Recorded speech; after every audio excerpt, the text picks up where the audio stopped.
반갑습니다. 몸 건강, 마음 건강의 건강지킴이 임송합니다. 공자님의 말씀 중에 과유불급이란 표현 들어보셨나요? 지나치면 오히려 미치지 못함과 다를 바 없다라는 의미인데요. 우리 휴가철 휴식도 크게 다르지 않을 것 같아요. 조금 더 오래, 조금 더 편하게 휴식의 달콤함을 느끼고 싶지만 너무 지나치게 많은 휴식은 오히려 생활의 리듬을 깨기도 합니다. 꼭 필요한 휴식이지만 너무 모자라거나 넘치지 않도록 우리 몸 건강의 중심, 마음 건강의 중심 잘 지켜나가면서 몸 건강, 마음 건강 오늘 순서 시작할게요. 라디오로 생방송되는 오전 11시 유튜브에서 원음방송 또는 몸 건강, 마음 건강 라이브를 검색하시면 실시간으로 방송에 참여하실 수 있고요. 오른쪽 하단에 구독 버튼 누르시면 원음방송의 다양한 컨텐츠들도 만나실 수 있습니다. 오늘 몸 건강, 마음 건강 인천시 남동구 박경숙 한의원 박경숙 원장님과 함께합니다. 건강상담 원하시는 분들은 전화주세요. 서울 02-823-2000번, 서울 전화 02-823-2000번이고요. 문자 상담도 가능합니다. 샵 8970 우물정 누르시고 8970으로 보내주시면 됩니다. 짧은 문자 50원, 긴 문자와 사진 문자는 100원의 정보 이용료가 부과됩니다. 신청하실 땐 상담받으실 분의 키, 몸무게, 연세를 적어주시고요. 얼굴 사진이나 아픈 부위의 사진도 함께 보내주시면 더욱 자세하게 상담 받으실 수 있습니다.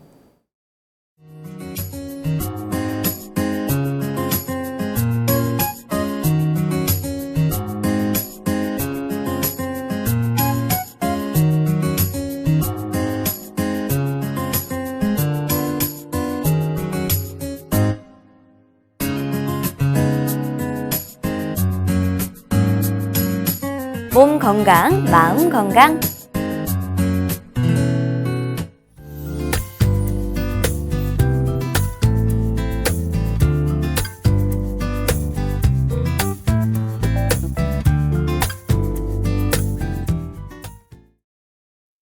오늘 미니 강의는 박경숙 원장님과 함께합니다. 원장님 안녕하세요. 안녕하세요.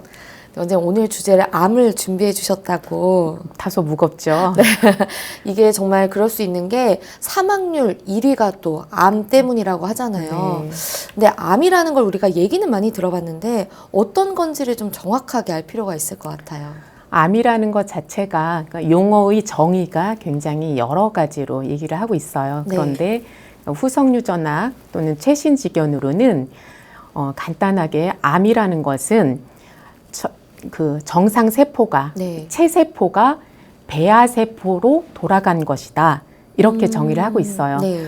체세포가 배아세포로 돌아간 것이다. 다소 말이 어려워서 이것을 이해하기 위해서는 그 발생 부분을 살짝 엿보는 것이 좋겠는데요. 정자와 난자가 만나서 그 이제 수정세포가 되었을 때는 단세포거든요.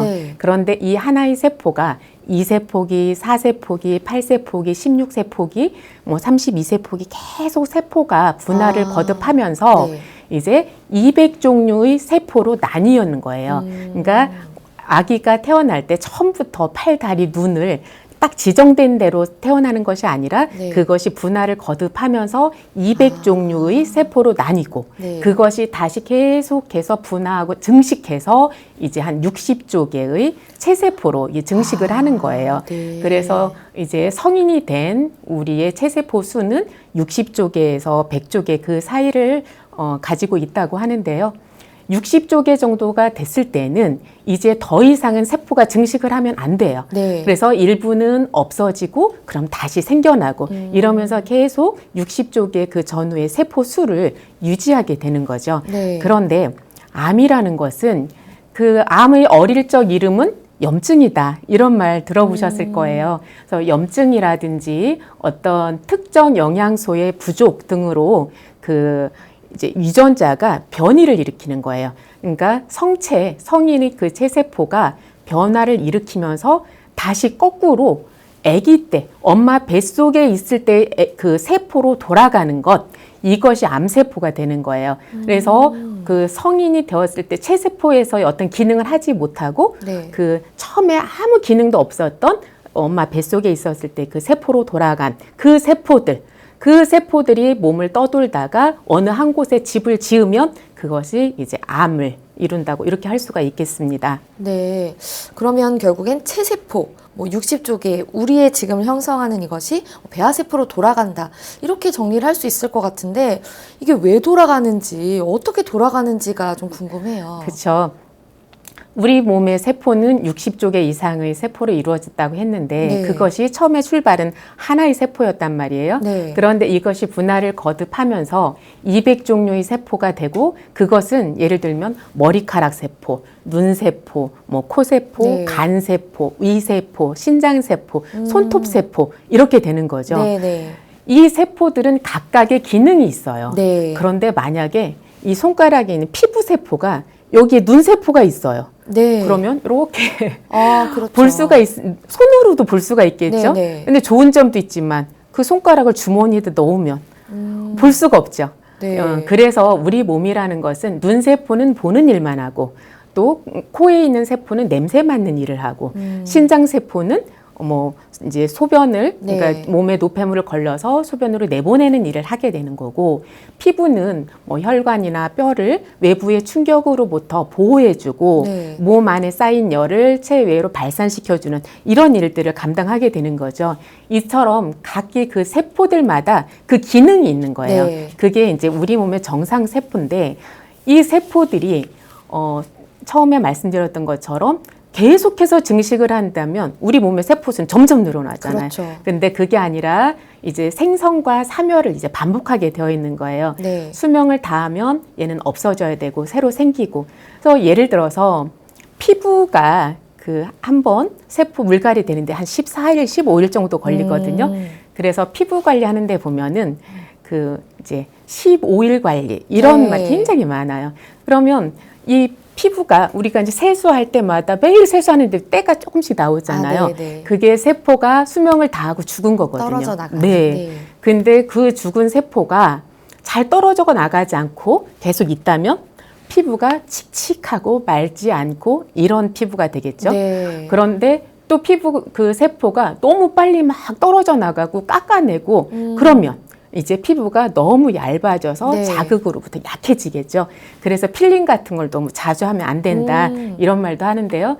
그리고 우리가 이제 상처가 났거나 아니면 뭐 이제 수술을 했거나 했을 때에 피부가 이렇게 좀 빨갛게 증식이 되는 경우를 보았을 네. 거예요. 이런 것들이 그 세포가 없어지고 새로 생겨나는 과정 속에서 정상적으로 생성되지 않고 좀 과증식된 것 이런 것이 이제 예를 들면 켈로이드 체질인 거죠. 네. 이런 것들이 그 세포의 생성과 그 이제 사멸 속에서 비정상적으로 생겨나는 현상이라고 할 수가 있어요. 그래서 세포가 이렇게 자기만의 수명을 가지고 있는데 뭐 간세포 같은 경우는 한번 물갈이 되는데 한 6개월, 7개월 정도 걸려요. 이렇게 다 그마다의 기능이 있고 세포가 이제 바뀌는데 시간이 있고 이렇게 되는데 사멸해야 될 세포가 죽지를 않고 살아남아서 얘가 생명력을 가지는 거예요. 네. 그런 세포 네. 또는 세포가 생성될 때 지나치게 그러니까 필요 이상으로 내 몸에 필요한 것보다 원래는 5개만 필요했는데 10개, 20개를 막 만들어내는 것. 이렇게 과다하게 세포를 만들어내거나 아까 말했던 것처럼 죽어야 될 세포가 죽지를 않고 살아남은 것.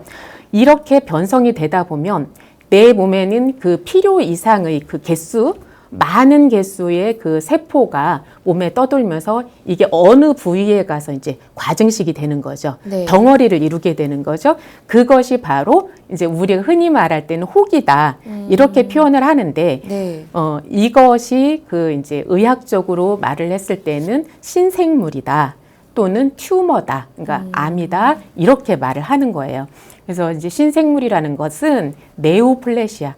그러니까 원래의 정상세포가 자라는 것과는 다르게 새로운 성장을 하는 거예요. 그러니까 기능은 없이 그냥 자라기만 하는 것. 네. 그래서 네오플래시아다 이런 말을 하기도 하는데요. 네. 그런데 우리가 일반적으로 더 많이 쓰는 말은 그 이제 종양, 튜머 네. 이런 말을 많이 쓰죠. 네. 그러면 뭐 좀 궁금한 게 왜 이런 일이 일어나는 거예요?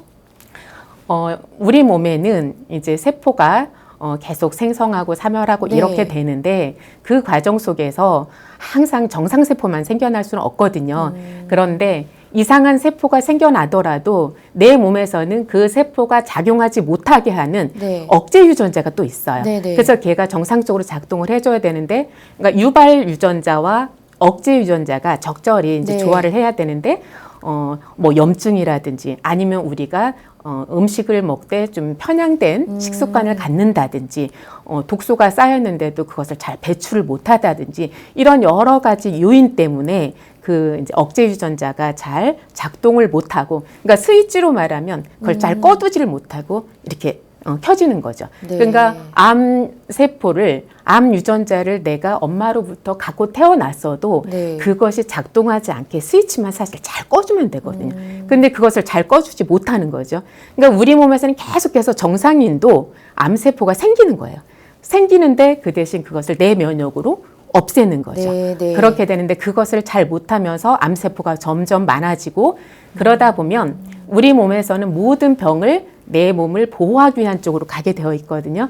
그러다 보니까 그 많아진 암세포가 온 몸을 오염시키면 안 되니까 그걸 한쪽으로 몰아가는 거죠. 그래서 이제 벌레집처럼 군데군데 집을 짓는 것이다, 이렇게 표현하기도 해요. 아, 정말 단순하게 얘기하면 건강 불균형부터 이런 일이 그렇죠. 벌어진다고 볼 수가 있네요. 맞아요. 네. 아, 근데 그 혹이나 뭐 종양 이런 것들을 보면 악성이 있고 뭐 양성이 있다 이렇게 얘기를 하더라고요. 맞습니다. 그래서 종양이라는 것이 뭐 좋은 애들은 없겠지만, 네. 그래도 이제 악성에 비해서 이렇게 나쁘지는 않다 해서 양성 종양이라는 말을 쓰는데요. 네. 양성 종양이라는 것은 이렇게 그냥 혹덩이처럼 커지긴 커지는데 얘가 일정 정도 크고 나면 그 이상은 증식하지 않는 거예요. 네. 그러니까 끝이 있는 거예요.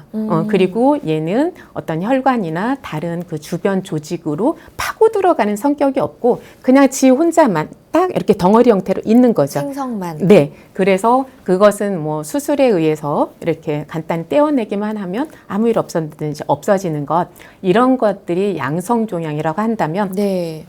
악성 종양이라는 것은 이게 세포의 증식 활동이 끝이 없는 거예요.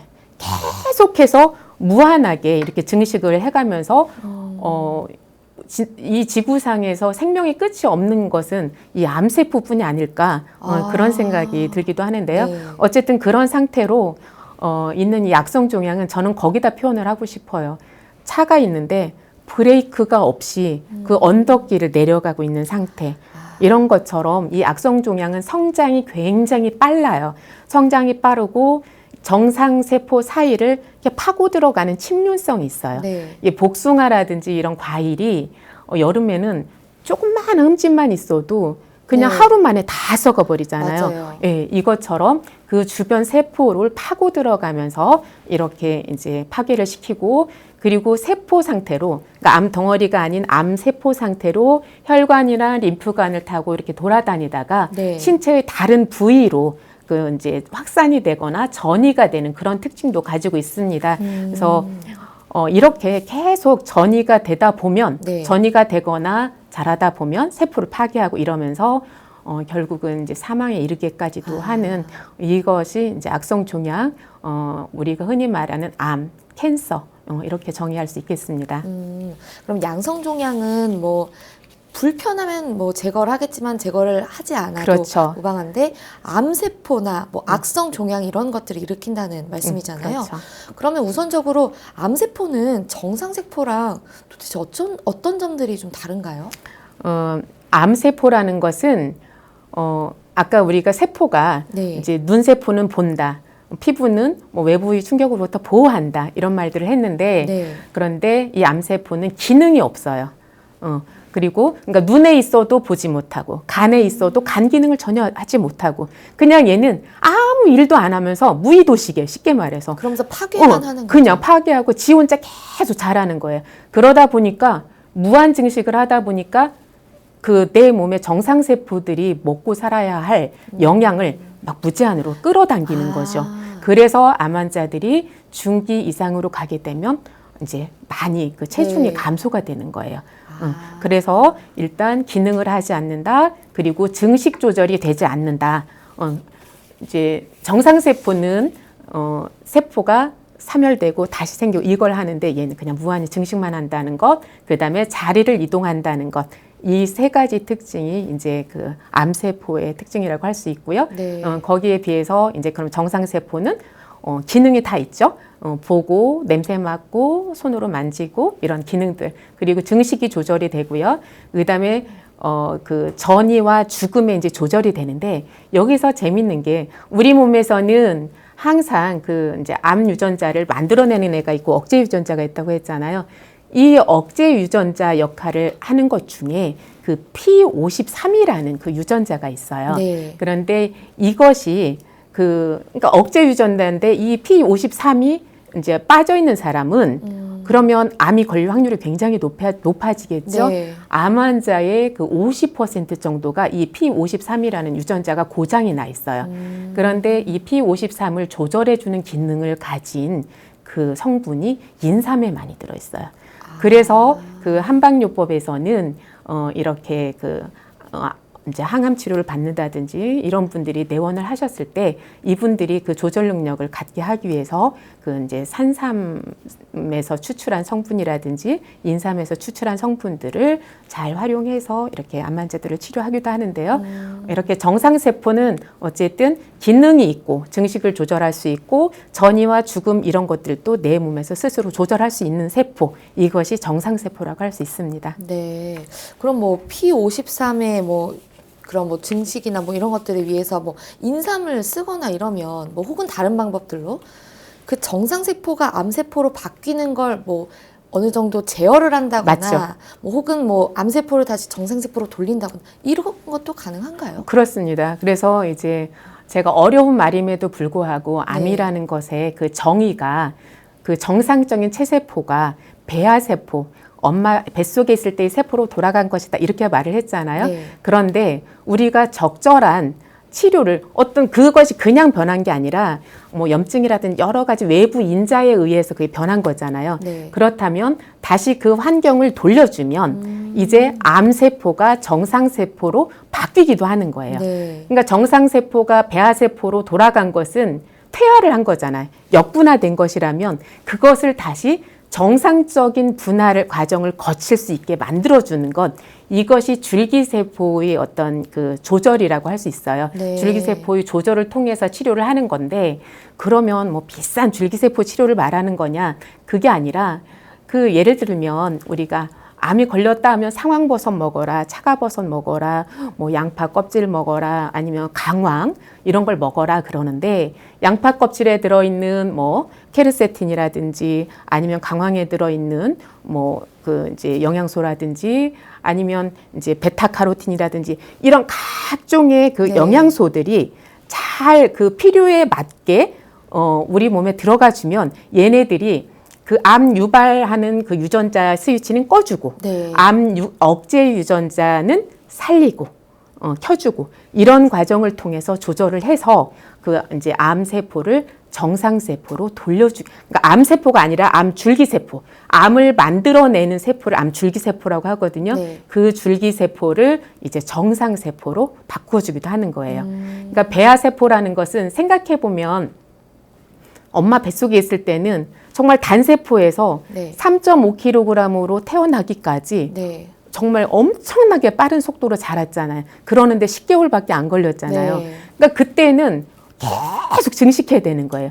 그렇게 뱃속에서 빨리 이제 증식해가는 세포가 성인에게 있으니까 그게 정상적이지 않은 거잖아요. 네. 근데 그것을 뱃속에서 그게 성인으로 정상적으로 분화 과정을 거칠 수 있었잖아요. 네. 그것처럼 조절해 주는 것. 이렇게 생각하면 될 것 같아요. 보통 암 뭐 수술이나 치료라고 하면 네네. 그 덩어리를 떼어낸다 이런 방법들만 알고 있는데 그게 아니라 정말 말 그대로 건강 균형을 되찾아주는 그렇죠. 맞아요. 그런 방식으로의 접근도 가능하다는 말씀인 네네. 거네요. 맞습니다. 네, 좀 더 나중에 구체적으로 알아보도록 하고 그 암이라는 게 아까 그냥 뭐 이렇게 여기저기 생긴 게 모여든다라고 말씀을 하셨잖아요. 네네. 그게 뭐 예를 들면 뭐 신장에 뭐 모여들기도 하고 여기저기에 모여드는 거죠. 네, 그렇습니다. 그래서 이제 그 암의 발생 부위에 따라서 뭐 간암이다, 뭐 유방암이다, 뭐 신장암이다 이렇게 말하기도 하는데, 네. 근데 예를 들어서 간암이라는 것이 그 이제 원발성 암이라는 것은 그 간에 이상이 생겨서 간암이 생기는 것을 원발성 암이라고 해요. 그러니까 무슨 소리냐면 네. 그 엄마의 뱃속에서 간이 만들어질 때 나오는 단백질이 있어요. 네. 그게 알파 페토 프로테인이라고 해서 AFP라는 것이 있는데 네. 근데 우리는 간이 다 만들어졌잖아요. 그렇죠. 근데 성인에게서 알파 페토 프로테인이 나온다면 그거는 이제 간암일 확률이 굉장히 높은 거예요. 이렇게 알파 페토 프로테인이 높으면서 이분이 간암이에요. 그것을 원발성 암이라고 하는 거예요. 네, 네. 그런데 AFP 알파 페토 프로테인이 유방암 걸린 사람에게서 발견이 됐어요. 네. 그러면 그것은 사실은 유방암이라기보다는 간암인 거예요. 그러니까 간암이 이쪽으로 전이되어 온 거죠. 그래서 더 이제 심각한 상황이네요. 네. 앞으로는 이제 그 부위별로의 그 암은 사실상은 의미가 없고 어떤 유전자가 변이가 되어서 네. 암을 일으켰느냐 이거에 따라서 그 암 치료가 사실 달라지는 거라고 할 수 있고요. 네. 그리고 이제 암을 크게 뭐 이제 그래서 부위별 이름은 그게 크게 의미가 없다. 이제 제 개인적으로 그렇게 생각을 하고요. 네. 이제 거기에 비해서 일반적으로 암을 구분할 때는 어떤 피부라든지 상피 그 피부에 그러니까 위에 대장에 이런 건 피부거든요, 일종의. 네. 그 피부에 생기는 그런 암을 이제 칼시노마라고 해서 뭐 암종이다 그냥 그렇게 표현을 하고요. 여기에 비해서 근육 사이에서 아니면 그 인대라든지 뼈라든지 이런데 그 결합 조직에 생겨나는 것을 이제 육종암이다 이런 말을 쓰고요. 그리고 이제 림프구에서 발생하는 암은 림프암이다. 이제 이런 정도의 그 암을 구분하는데 뭐 이름이 있기는 한데요. 어쨌든 이제 앞으로 향후 그 암 치료의 어떤 그 방법에 있어서는 그 이제 어떤 유전자가 변형이 돼서 암을 일으켰느냐 이것이 치료의 가장 큰 그 단서가 된다고 생각을 합니다. 네, 그 단서 말씀이 나와서 말인데 예를 들어서 뭐 간이다 그러면 뭐 AFP가 나오는 걸 보고 좀 유추할 수 있다 하셨잖아요. 네네. 다른 기관들도 다 뭐 유추할 수 있는 그런 물질들이 다 있는 맞아요. 거죠? 그래서 이제 요즘은 예전에 네. 비해서 이게 건강검진을 할 때 이제 네. 몇만 원이라든지 이렇게 10만 원 뭐 추가를 네, 네. 하면 이제 더 해주잖아요. 네, 네. 그러면 뭐 CEA다, 뭐 CA 19-9다. 그러니까 검사를 해놓고서도 이제 환자분들이 그게 의미하는 게 뭔지를 모르는 거예요. 네. 그래서 이제 그것을 종양 표지자 검사다 이렇게 얘기를 하는데 그게 엄마 뱃속에서 내 신체가 만들어질 때 나오는 단백질인 거예요. 네. 근데 그 단백질이 지금 내 몸에서 얼마나 나오느냐 그거를 검사하는 거예요. 그래서 그 수치가 예를 들어 20 미만이다 이러면 정상인데 네. 이게 200이다, 300이다 그러면 내 몸에서 벌써 이상한 세포가 증식하고 있다는 거죠. 그러면 이제 큰 병원으로 가서 검사를 받아봐야 되는 거고요. 이렇게 이제 딱 떨어지는 것은 아니지만 대개 뭐 CA19-9면 췌장이라든지 뭐 대장이라든지 이쪽 부위에 이상이 생긴 것이다. 이런 식으로 추적을 할 수가 있는 거예요. 네. 근데 사실 그건 저희가 뭐 건강검진을 받아보거나 이런 식으로 전문 검사를 해야 알 수 있는 거잖아요. 네네. 뭐 일상생활 속에서도 좀뭐 암이라든지 뭐 등등의 내 건강의 위험 신호를 좀 이렇게 파악할 수 있는 방법들은 뭐가 있나요? 이것을 이제 머리부터 한번 정리를 해보면 네. 그 이제 뇌종양이 있겠어요. 근데 뇌종양은 그 양성이냐 악성이냐가 별로 중요하지 않은 그런 다 네, 위험한. 맞아요. 그러니까 뇌 실질 자체가 양성 종양이라 하더라도 머리에는 혹만 있었다면 얘가 뇌를 누르기 때문에 예, 감각 이상이 된다든지 마비가 온다든지 그렇겠네요. 이런 현상이 생길 수가 있어요. 네. 그런데 이제 뇌종양은 비교적 그 이제 단서가 좀 쉽게 나타나요. 머리가 자주 아픈데 항상 똑같은 곳이 아파요. 예, 아이들 같은 경우에 이제 머리가 아프다고 해요. 근데 어디 아프니? 그랬더니 여기. 그 다음날도 머리가 아파요. 또 여기. 계속해서 똑같은 곳이 아프다고. 누르고 있으니까. 예, 그렇게 되면 그것은 이제 종양의 그 이제 단서다. 의심을 해보고 네. 예, 검사를 받아봐야 되는 것이고요. 그 다음에 이제 내려와서 그 입안에 우리가 피곤하면 궤양이 생기기도 하잖아요. 네. 근데 그 궤양이 막 자주 생기기도 하고 낫지를 않는 경우가 있어요. 네. 이럴 때는 뭐 이제 구강암이라든지 이제 배채태씨병이라든지 이런 것들을 의심해 볼 수 있겠고요. 그리고 목을 내가 많이 사용하지 않았는데도 막 쉰 목소리가 난다든지 막 목이 아프다든지 그럴다면 이제 후두암이라든지 뭐 성대 이런 암을 이제 의심해 볼 수 있겠고요. 네. 그리고 이제 유방암, 이제 여자분들은 사실 유방암이 제일 많거든요. 네. 어떤 분들은 유방암은 암도 아닌 것처럼 생각을 하는데, 그러니까 그게 다른 부위에 비해서 비교적 수술로 치료가 잘 되고 생존이 이제 좀 길기 때문에 이제 그러는데, 그러니까 어떤 분은 가족들이 자기를 암 환자 취급도 안 한다고 막 서러워하시더라고요. 그런데 그 유방암은 비교적 그래도 관찰이 용이한 편이에요. 네. 이게 목욕할 때마다 이렇게 한 번씩 만져보면 이제 덩어리가 잡힌다든지 유두에서 이상한 분비물이 나온다든지 이러면 유방암을 의심해 볼 수 있는데요. 그런데 암 하니까 왠지 그 덩어리가 많이 아플 것 같은데 네. 아프질 않아요. 오히려 아픈 거는 그냥 단순 염증일 확률이 더 높고요. 유방암으로 인한 그 종괴일 경우에는 통증이 거의 없어요. 그래서 그 덩어리가 만져진다 하면 일단 가서 초음파 검사를 해보는 게. 근데 그 덩어리라는 게 정말 의학적 지식이 없는 사람이 만져봐도 아 이건 덩어리다 그럼요. 느껴지는 네, 거죠? 아주 조그만할 때는 만지지 이제 모르겠지만 5mm 이제 1cm 이렇게 넘어가면 본인들이 알아서 가서 검사 받는 경우가 있어요. 그리고 이제 계속해서 뭐 속이 쓰리다든지 네. 조금만 먹어도 막 한 숟가락만 계속 얹힌다든지 아. 이러면 이제 위암을 의심해 보는 게 좋겠는데요. 네.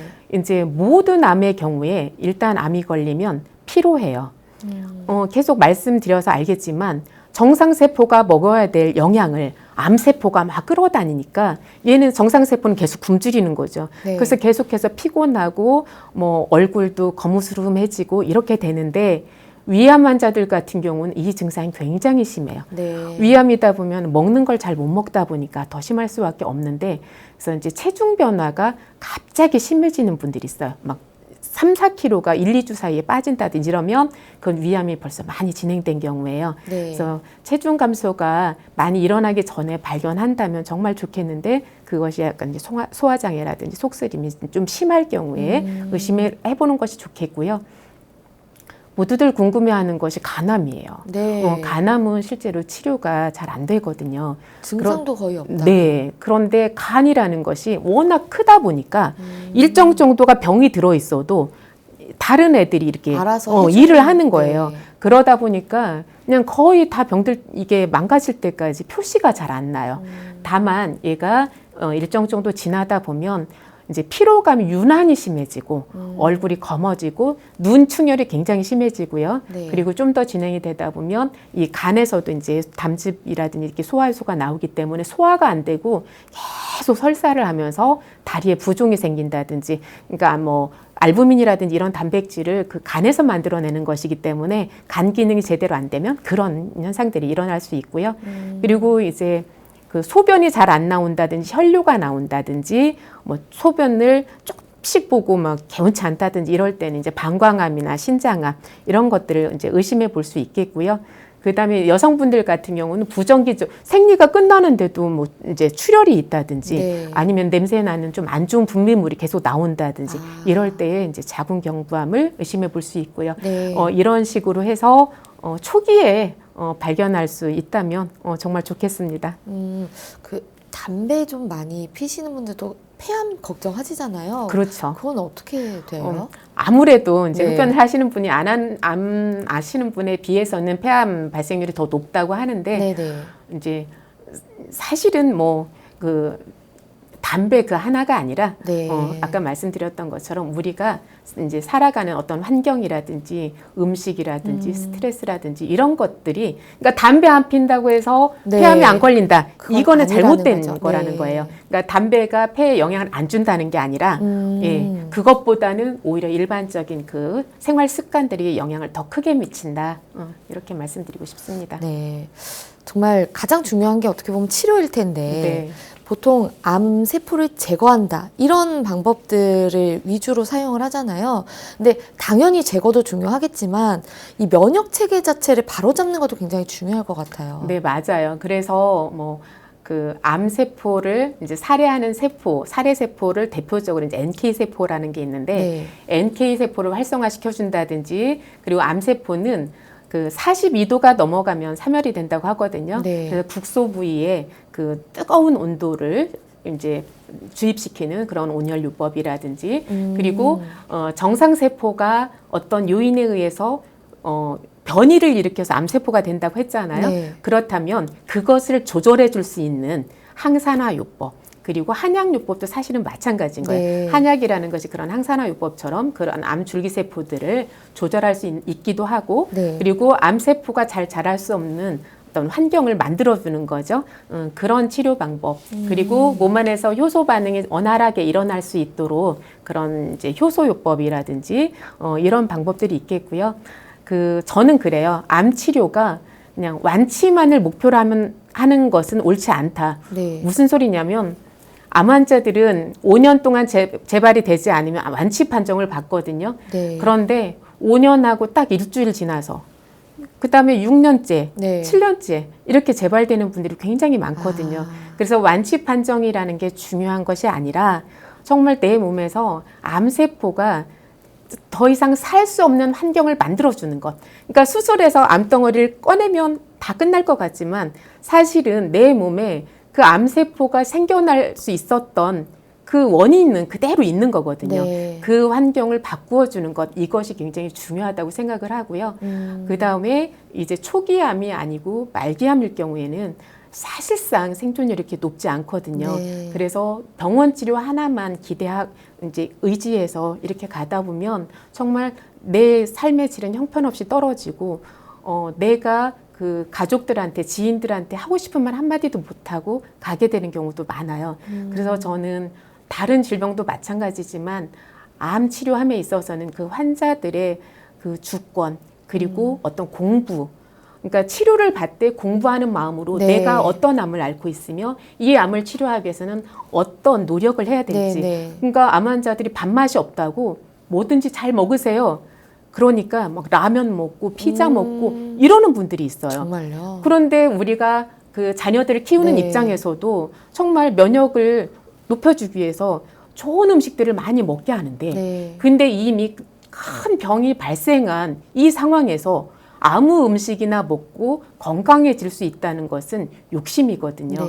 그래서 적절한 치료와 함께 내가 공부하는 마음으로 생활 습관들을 바꿔나가는 것 이것이 저는 암 치료에 있어서 무엇보다 중요하다고 생각합니다.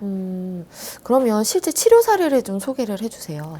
치료 사례가 이제 저 같은 경우는 뭐 수술이나 이런 걸 하는 게 아니니까 대부분은 이제 병원 치료로 치료가 잘 안 되는 분 또는 항암 치료를 받다가 몸이 너무 힘들어서 오시는 분들 이런 분들을 이제 제가 치료를 해드리게 되는데 어떤 분이 이제 70대 후반의 분이신데 그 유방암이 걸렸음에도 불구하고 이분이 그냥 방치를 한 거예요. 그래서 이제 이분이 몇십 년 전에 그 대장에 천공이 생겨서 수술을 했는데 그때 너무 고통스러웠나 봐요. 그래서? 네, 그래서 앞으로는 병원에 절대 안 가겠다. 그런 마음을 가지고 그냥 지내셔서 이렇게 사시다가 어느 날 갑자기 얘가 막 이제 커진 거예요. 그래서 이제 유방암이 쇄골 위까지 올라오고 그다음에 뇌로전이 되고 폐로전이 되고 뭐 위로전이 되고 뭐 림프절로 전이가 되고 그래서 저희 한의원에 오셨을 때는 뭐 폐에 물이 차서 숨이 차서 이제 말도 하기 힘들어하고 그다음에 밥은 거의 못 드시는 상태였고 이런 상태였는데 이분이 정말 저도 신기했어요. 치료하는 입장에서도 일주일간 딱 치료를 했는데 갑자기 이분이 거의 날아다닐 것처럼 된 거예요. 그러니까 폐 물창이 없어지고 밥맛이 돌고 그리고 암 크기는 이제 한 달, 두 달 지나면서 유방암 크기가 이제 줄어들기 시작하고 물론 그렇게 해서 암세포가 완전히 없어졌다는 게 아니에요. 암이 그렇게 쉽게 없어지는 애가 아니에요. 그렇지만 암이 잘 활동할 수 없는 환경을 만들어주고 기운을 북돋워줌으로써 이제 그런 치료 사례가 있었고요. 또 한 분은 이분도 여자분인데 이제 유방암이 림프로 전이 되면서 그 림프를 한 28개를 뜯어낸 거예요. 수술을 한 거예요. 그러다 보니까 이제 팔이 코끼리 팔처럼 된 상태에서 10년인가 11년간을 그렇게 지내다가 오신 분인데 정말 놀랍게도 림프절 그렇게 많이 이제 뜯어낸 상태이기 때문에 될까? 저도 사실 반신반의를 했어요. 그런데 한 달, 두 달 지나면서 그 부기가 절반 정도 빠지고 돌처럼 단단했던 게 이제 말랑말랑한 정상적인 근육처럼 네. 되면서 그리고 이분이 원래 가지고 있었던 또 근무력증이 있었어요. 그래서 걸음을 잘 걷지 못했었는데 걸음도 잘 걷게 되고 그러니까 이제 이게 몸이 정상적인 컨디션을 찾아간다는 것은 내 몸이 좋아진다는 것은 그만큼 암세포가 활동을 잘 못한다는 거죠. 이런 식의 그 치료 사례가 있었습니다. 그럼 간단하게 어떤 방법들로 치료가 됐는지를 좀 설명을 해주시면. 이제 우리가 누차 말하지만 암세포가 뿌리 내릴 수 없는 환경을 만들어주는 것, 네. 이것이 중요하다고 생각을 해요. 그러니까 암의 가장 좋은 치료는 사실은 예방이에요. 그러니까 아까 말했던 전조 증상에 따라서 이렇게 암이 발생하기 전에 치료하면 더 좋고 그리고 이미 발생했다면 재발을 막아주는 것, 네. 이것이 중요할 텐데 어쨌든 암 예방이 됐든 재발 방지가 됐든 여기에서 암세포가 자랄 수 없는 환경을 만들어주는 것, 이것이 중요할 텐데요. 뭐 저희야 물론 한약이라든지 뜸이라든지 여러 가지 효소법이라든지 많이 쓰게 되는데 일상적인 생활 속에서는 그 체온을 높이는 것. 네. 그래서 아까도 그 체온을 높이면 암세포가 살기 힘들다고 했잖아요. 체온을 1도 높이면 면역력은 5배, 6배 이상 올라간다고 하거든요. 그리고 놀랍게도 암 환자분들은 체온이 36.5도를 유지하는 분이 거의 없어요. 35도 내외의 온도를 네. 체온을 가지고 있어요. 그래서 체온을 높이는 것, 이것이 중요하겠고요. 그리고 음식을 골고루 먹는 것. 그러니까 암 줄기세포가 정상세포로 다시 분할을 하려면 거기에 알맞은 각각 그 항산화 효과를 가진 음식들을 우리가 먹어줘야, 예를 들면 버섯이라든지 양파라든지 이런 여러 가지 음식들을 골고루 먹어줘야 이제 돌아갈 수 있겠고요. 세 번째는 운동입니다. 그래서 제가 치료한 방법은 이제 의사들만 할 수 있는 거니까 이제 일반인 분들은 세 가지: 체온 높이는 것, 그다음에 음식을 골고루 잘 먹는 것, 그리고 운동을 하는 것. 이 세 가지를 말씀드리고 싶습니다. 네, 그렇군요. 오늘 암에 대해 알아보는 시간이었는데요. 원장님 좋은 말씀 감사합니다. 감사합니다. 미니 강의 오늘은 박경숙 원장님께서 암에 대해 자세히 강의해 주셨습니다.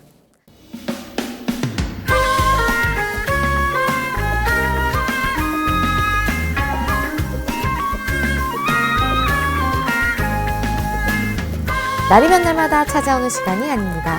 약이 되고 복이 되는 꿀 같은 건강 정보 튼튼 보감 시간입니다. 오늘의 주인공은 브로콜리입니다. 브로콜리는 건강에 어떤 도움을 주는지 원장님께 여쭤볼게요.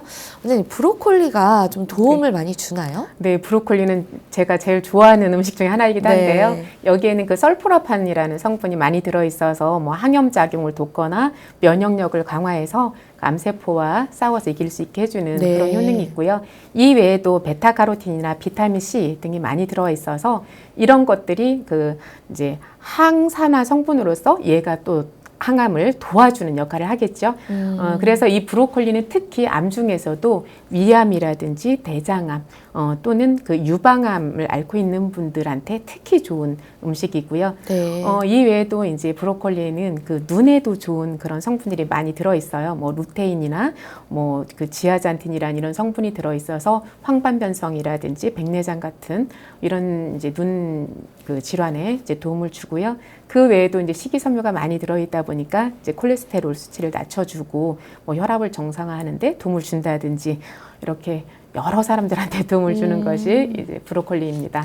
네, 그리고 또 다이어트에 칼로리도 중요하지만 GI 수치가 중요한데 이게 좀 낮다면서요? 네, GI 수치라는 것은 음식을 먹었을 때 그 혈당을 높이는 그 네. 수치를 1부터 100으로 이렇게 하고 있는데 이건 혈당을 수치를 그 이제 혈당을 높이는 것이 비율이 굉장히 낮아요. GI 네. 수치가 낮아서 뭐 그 다이어트 할 때 또는 뭐 당뇨 환자분들 이런 분들에게도 도움을 많이 줄 수 있습니다. 네, 알겠습니다. 원장님 좋은 정보 감사합니다. 튼튼보감 오늘은 브로콜리에 대해 전해드렸습니다.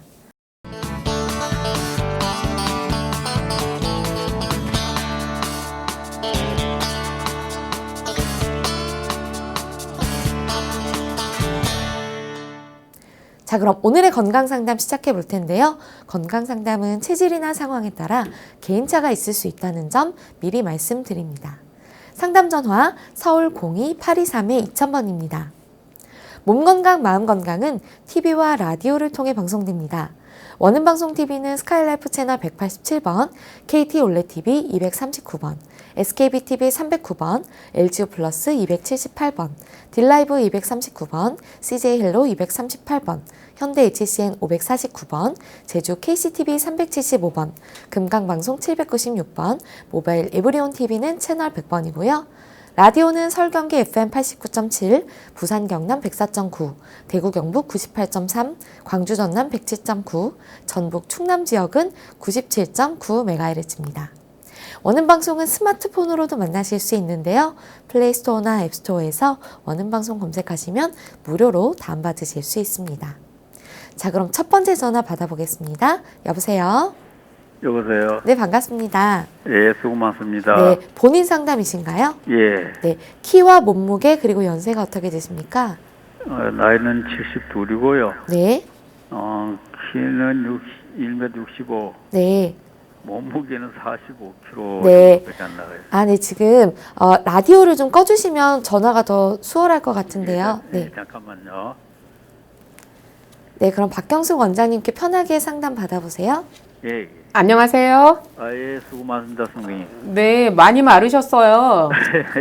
네, 어떤 질환을 가지고 계신가요? 여기, 전에는 한 60kg에서 나갔는데, 한 10년 전에, 갑상, 기능 저하증인가 뭔가, 몸이 빠진지 몰라. 많이 마르신 걸 봐서는 저하증이 네. 아니라 갑상선 기능 항진증이었을 것 같아요. 그러세요. 그래서 네. 그 병원에 갔더니만 그거에 약을 쓰래가지고 그때부터 이제 약을 쓰게 됐는데 너무 네. 늦어가지고요. 예, 예. 이 몸무게가 잘 회복이 안 되네요. 아이고, 많이 마르셨어요. 지금도 그 갑상선 항진증 치료제를 드시고 계신가요? 예. 몇 년째 드시고 계시죠? 그 약을 시작한 지는 한 6년 좀 돼요. 예. 이 가끔- 외에도 이제 또 다른 질환을 앓고 계신 게 있나요? 예, 그 외에 처음에는 혈당이 이제는 그것도 처음에 있는 줄 몰라가지고 우연히 또 동네 내과 가봤더니 혈당이 있다가지고 또 그 치료부터 약을 시작해가지고요. 네. 그다음에 이제 또 약이 진행되다 보니까 고지혈증, 전립선 비대증 이것도 갑상선 그 약에다가 또 신부정증, 혈액순환제, 예. 아이고. 연골 예방 호르몬 네네. 이거 등등 먹고 있어요 지금도. 여러 가지로 고생하고 계시네요. 예. 네. 그래서 변비가 네. 하나 심해가지고요. 네, 예. 그래서 이제 어느 아는 분이 변비가 심하더니 그 약을 쓰면 하나부터 시작하기 약이 좀 늘어나더라고요. 예, 예. 예, 그래서 세 알까지 먹어도 볼리볼 가도 이제 볼리볼이 시원치가 않아요. 네. 그래서 그분이 이제 그러면 이거 섬유질을 많이 있는 채소를 여러 가지 배합을 해가지고 먹어봐라 해서 예. 그걸 이제 여러 가지 배합을 해 먹고 나니까 처음에는 좀 속이 좀 부럭하고 좀 가스차고 이러더니 한 몇 개월 지나니까 이제 정년 돌아왔는데 지금은 한 2년 전서부터 변비약을 끊고 예. 그거 아침마다 아침 먹기 전에 어떤 음식들을 먹죠? 이제 처음에 그다 이제 채소 양배추하고요. 네네. 또 양파. 예. 또 피트 무하고 당근하고요. 네네. 또 토마토. 또 그다음 여주. 예. 사과. 네. 또 생떨기 가루. 예. 그다음 이게 또 호두. 예. 또 땅콩, 아몬드 이렇게 해가지고 집에서 이제 당분이 없는 프레 요구르트를 습성해가지고 거기다가 샐러드 섞어서 아침에 그냥 1-2시간 전에 먹고는 있어요. 네. 그리고서는 이제 일반 이제 식사를 하시는 건가요? 예, 늦게 이제 당약을 아침 먹고 바로 병원에서 먹으라 하기 때문에 네네. 조금 한술 먹고는 약을 먹죠. 예. 혹시 양배추라든지 당근이라든지 비트라든지 이런 채소들을 그냥 생으로 넣고 가르시나요?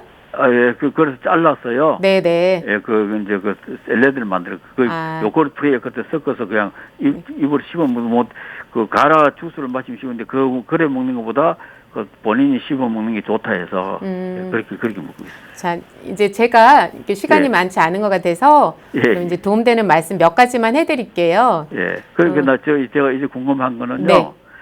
호주 혹시 이 많은 식품들 중에 서로 궁합이 안 맞아가지고 궁합이 안 맞으면 비타민이 뭐 파괴되니 뭐니 이런 소리도 들리기 때문에 그런 거 있나 했어요. 지금 그런 것보다도요. 예. 그 이제 채소를 이렇게 생으로 해서 예. 똑같은 채소를 계속 반복적으로 먹다 보면 예. 그것이 일정 정도는 우리 몸에 도움이 되고 일정 정도는 또 해가 될 수가 있어요.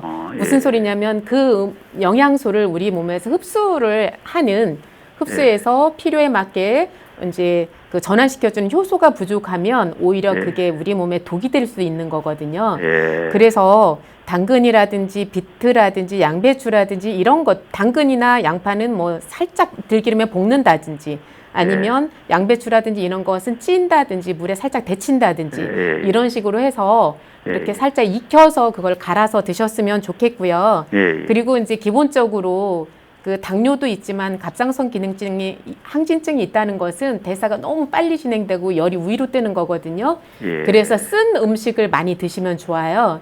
그래서 민들레라든지 도라지라든지 이렇게 나물 종류 중에서도 좀 쓴 것을 드시면 좋겠고요. 예. 그런데 이제 일반적으로 말씀하신 것들 다 갈아서 먹다 보면 이것만 먹어도 배가 부르거든요. 그래서 다른 음식을 먹기가 좀 힘들 수 있을 거예요. 그런데 제가 볼 때는 단백질을 굉장히 많이 섭취를 하셔야 되거든요. 그러니까 절대적으로 근육량이 늘어나지 않으면 지금 여러 가지 이 질병들과 싸워서 이길 힘이 생기질 않아요. 그래서 단백질을 충분히 섭취를 하셨으면 좋겠는데요. 그 제가 이 방송에서 자주 말씀드렸던 황태육수 끓이는 거 혹시 알고 계신지 모르겠는데요. 그걸 끓여서 그 물을 반복적으로 드시는 것 또는 흰살 생선을 많이 드신다든지 이런 식으로 해서 단백질 섭취를 좀 충분히 하셨으면 좋겠어요. 생선하고 항태. 네네네. 그 아, 외에도 뭐 여러 가지 있겠지만 어쨌든 가장 간단하게 소개해 드릴 수 있는 방법은 그게 좋겠어요. 예, 근데 이걸 뭐 도라지나 뭐 이런 것을 뭐 혹시 혈당에는 뭐 영양 없어요.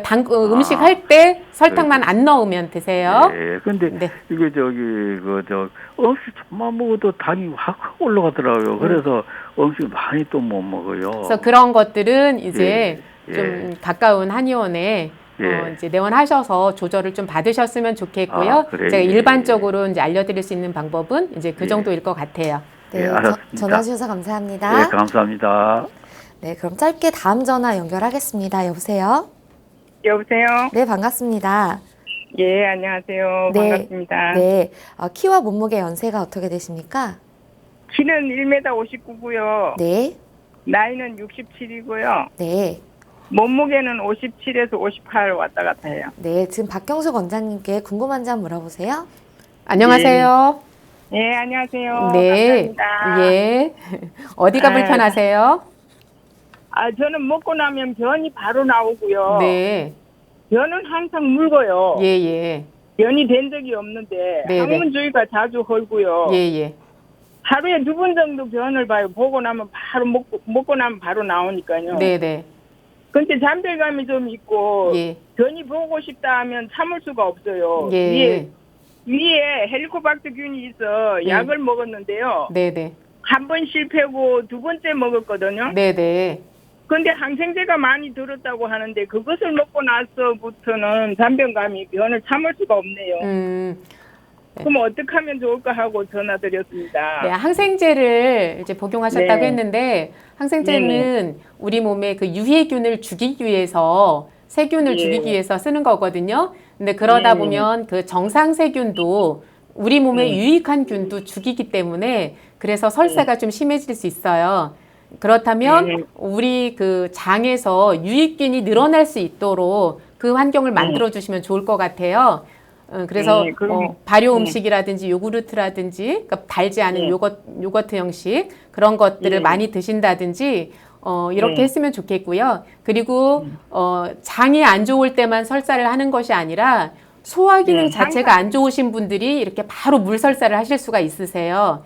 그래서 위 기능이 좀 좋아지게 비위 기능이 좋아지게 그런 치료도 좀 받으셨으면 좋겠고요. 그래서 배나 아랫배를 좀 따뜻하게 하시면서 그렇게 이제 발효 음식을 많이 드셨으면 좋겠고 좀 더 이게 증상이 지속된다면 이것은 이제 한의원 치료를 받으시는 것이 좋을 것 같습니다. 이건 쉽게 치료할 수 있으니까 너무 뭐 오랫동안 고민하지 마시고 예, 그렇게 치료받고 좋아지시길 바라겠습니다. 네, 전화 주셔서 지사제도 먹고 했는데도 안 되더라고요. 그건 지사제로 해결되는 것이 아니라 그 몸에서 안 좋은 것이 빠져나가기 위해서 설사를 하는 거기 때문에 그럴 때 지사제를 드시면 안 되세요. 오히려 몸 환경이 저절로 좋아질 때까지 기다리시는 게 도움이 될 거라고 생각해요. 네, 전화 주셔서 감사합니다.